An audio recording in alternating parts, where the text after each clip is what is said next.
How long is this video? Let's see how long this is. If it's 20 minutes, This video. okay. Okay, 10 minutes. 10 minutes. All right. All right. Why 50% of Canadians live south of this line? I think we had this conversation with Super before. So let's check this out. Let's check this out. Let's see why this is a thing. This video is made possible by Morning Brew. Start your day by catching up on the top news in business, finance, and tech in 5 minutes by subscribing with the link down in the description. Alright, so this is Canada. We all know that Canadians like to pretend they're further north than Americans are, but they're really not, and I'm going to prove it to you. This is the 49th What? parallel, the longest border between two countries anywhere in the world, and the one that's most often thought of as being the dividing line between Canada and America. Like, I'm pretty sure I argued against this with Super. Like, straight up. I'm pretty sure I argued against this. And it looks like I'm gonna be eating fucking crow. Yup. Because that's crazy. All right, let's see. America. It's true that most Americans do, in fact, live south of this line, but so do most Canadians. Yeah, I'm in about to- fact, roughly 70% of all Canadians about to live get south clapped. of the 49th I'm about to get clapped in this up. land shaded red. But we can go even lower. A full 50% of all Canadians live south of this line in this relatively tiny area shaded red. This means that most Canadians live further south This area is like where Toronto and shit is, right? If I'm not mistaken. than pretty much the entire US states of Washington, Montana, North Dakota, and obviously Alaska too. But I'm not done embarrassing Canada yeah. just yet. This is the southernmost point of Canada on Middle Island in Lake Erie. Zooming out to view more of the North American continent, would it surprise you if I told you that there are, in fact, more Americans who live north of this island than Canadians? Well, it shouldn't, because there are, and this is how. Here's the line of latitude drawn precisely over Middle Island's southernmost location. Clearly, all of Canada exists above this line, but a surprising amount of the United States does as well, including this tiny sliver of California. If you're from California, you can Yo. legitimately claim that some of your state goes further north than Canada's southernmost point does. With the line this far south, though, a lot of America's largest What's up, urban areas exist above Canada's southernmost point. Like the entire Family, if you wanna be, I Washington, can be Idaho, your dog. Montana, South Dakota, North Dakota, Oh, Minnesota, what's up, girly? Wisconsin, Welcome in, Vermont, welcome New in. Hampshire, Maine. What's going on, Coco? How's your Sunday night going? We're learning right now that all of Canada lives in like this tiny portion. Further south than a lot of US states. Yeah, we learning right now. This is crazy to me. Alaska, and I most of would've Wyoming, never thought- Michigan, New York State, and Massachusetts. Added up together, this means that more Americans live north of Canada's southernmost point than Canadians do, which is kind of weird. In fact, approximately 80% of the entire Canadian population lives within just 100 miles of the United States border. But why? Canada Wait, so is Canada just uninhabited? Is this just like frozen wasteland or what? What's going on? What's happening is right huge. now? Why do most Canadians live so close to the American border? Well, let's start off with the fact that despite being a continent-sized country that's roughly the same size as all of Europe, Canada's population is small. Europe's population is around 750 million, while the Ooh, what'd almost you have for dinner, equivalently Coco? sized Canada What's for has a dinner? population of only 38 million. That's less people than live in California, and about the same Wait, amount wait. as people who Wait, what did you live say? in Poland.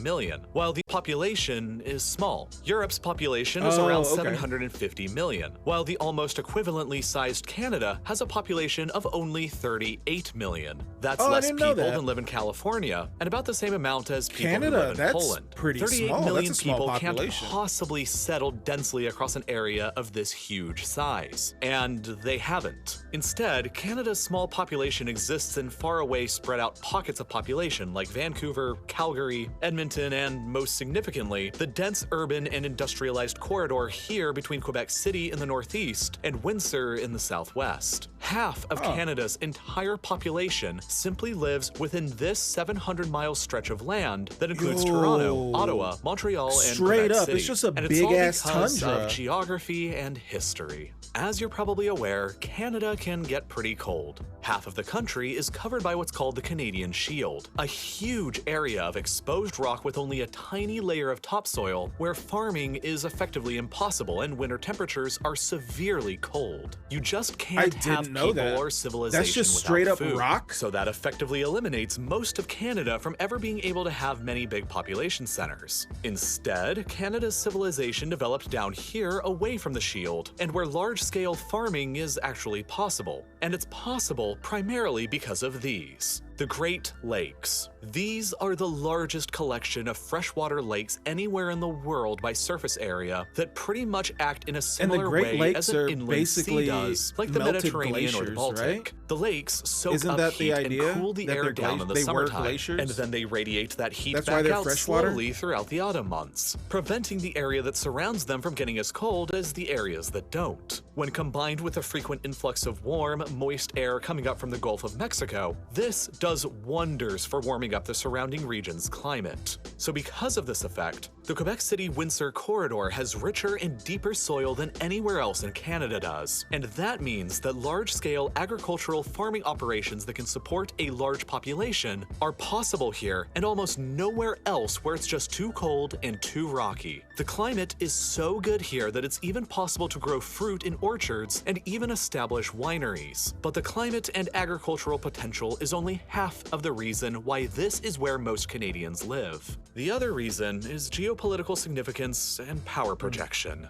This that is the St. tracks. Lawrence River, and it's one of the most historically significant rivers in all of world history. It contains the world's largest estuary, and for most of the past 5 centuries, was the only easy way for the Europeans to explore the North American interior. Historically, European ships from the Atlantic could enter into the St. Lawrence and sail down only as far south as the dangerous and impassable Lachine Rapids here, which is conveniently right where the city of Montreal happened to be developed and settled. For hundreds of okay. years, Montreal was the primary port town on the St. Lawrence and the gateway to the North American interior for ships sailing in from the Atlantic.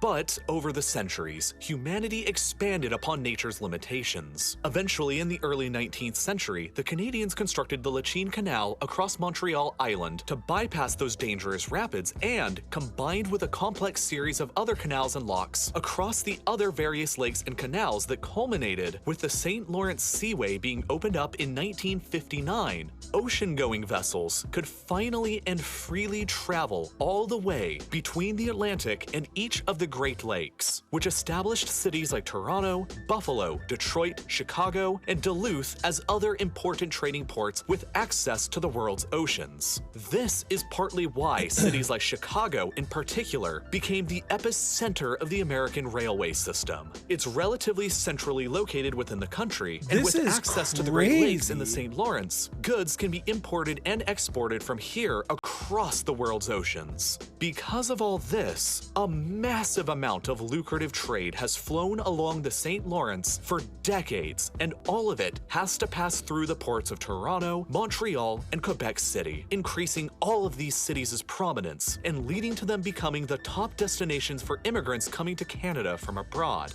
Just look at the historical population data of Toronto and Montreal. In a single century between 1881 and 1986, Toronto's population absolutely exploded from a town of 86,000 people to a metropolis of 2.2 million, while Montreal went from about 150,000 people to 1.7 million in the same time period.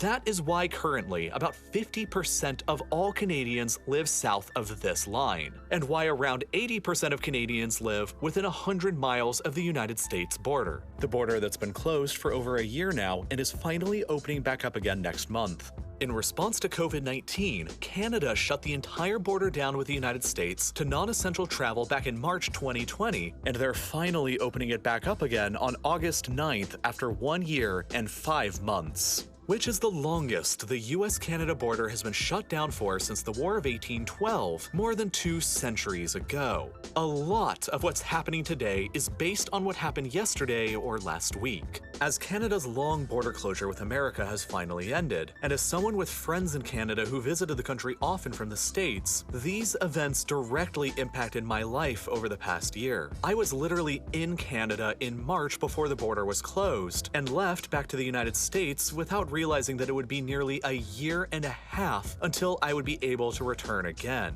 I wanted to understand why the border closure kept getting extended throughout this past year, and so I began keeping up with the events by reading the frequent short articles that were being posted to Morning Brew every morning. This is why I really love using That was Morning a Brew, solid because their free ad daily segue. newsletter gets you up to speed on I all was the news like, you need what? to know in business, That finance, was a and solid tech in just ad 5 segue. minutes and in a way that's way more witty, relevant, He and got me. He informative got than me. traditional news is. For example, while I was writing this script that was inspired He by got their me. I'm many gonna let that articles on the ad play. I'm gonna Canada-US let that border ad play. situation, I also got to read about the U.S.'s surging inflation rates, the protests going on Although in Cuba, I and have Richard Branson's considered first flight to getting this app space. before, Since honestly. you watch I Real Life haven't, Lore, but I've I considered know it. that you like getting a bit smarter and staying better informed. And regular, repeatable patterns of learning are exactly the best way to do that. So go ahead and start your mornings with Morning Brew by subscribing completely for free when you click the button that's on your screen right now or by following the link down in the description. It's one of the best ways that you can help support this channel for free, and you get to stay up to date with current events and be a better informed person at the same time. It's seriously a win-win, and as always, thank you so much for watching. Don't forget to click that button to head over to Morning Brew and subscribe completely for free. All right. That was a good one, Shug. That was a good one.